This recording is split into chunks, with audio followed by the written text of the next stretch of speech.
আমি নেমে যাচ্ছি। নেমে যাচ্ছি মানে? চলন্ত ট্রেন থেকে লাফাবি? আমি গিয়ে কি করব? মানে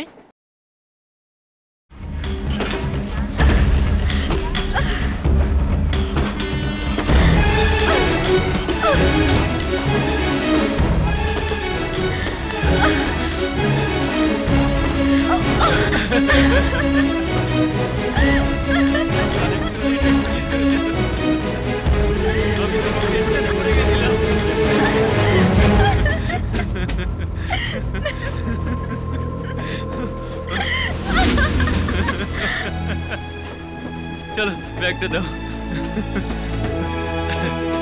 কি হলো? চলো। ওহো, আলাপ করিয়ে দি। সে জানু আমার হবু বউ, and this is Rahul, my best friend. কিরে, এতদিন তো তুই পাগল করে দিতিস দেখা করা, কথা বলা। এখন হা করে আছিস কেন? চ চ চ, বসে আড্ডা মারি। চলো।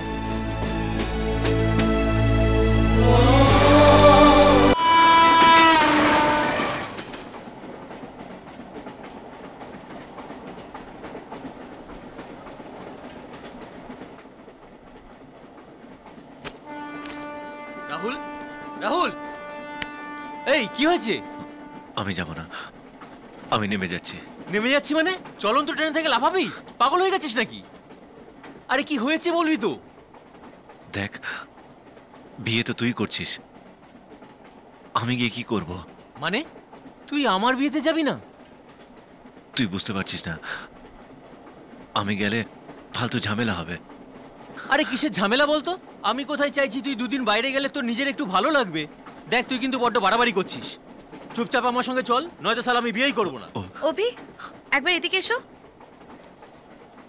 বলো। ও কেন আমাদের সঙ্গে যাচ্ছে? তুমি ওকে চেনো নাকি? না, কিন্তু তুমি তো দাদুর কথা জানো।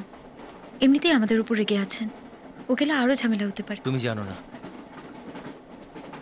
ওর মনের অবস্থাটা ভালো নেই। ওর বাবা হঠাৎ মারা গেছে। নিজের বলতে ওর বাবা ছাড়া ওর আর কেউ নেই। আর এই অবস্থায় আমিও যদি ওকে ছেড়ে চলে যাই, ও বোধহয় পাগল হয়ে যাবে। এই অনু, তোমার আবার কি হলো? ওর বাবা কবে মারা গেছেন? 4 দিন হলো, ঘুমের মধ্যেই হার্ট অ্যাটাক।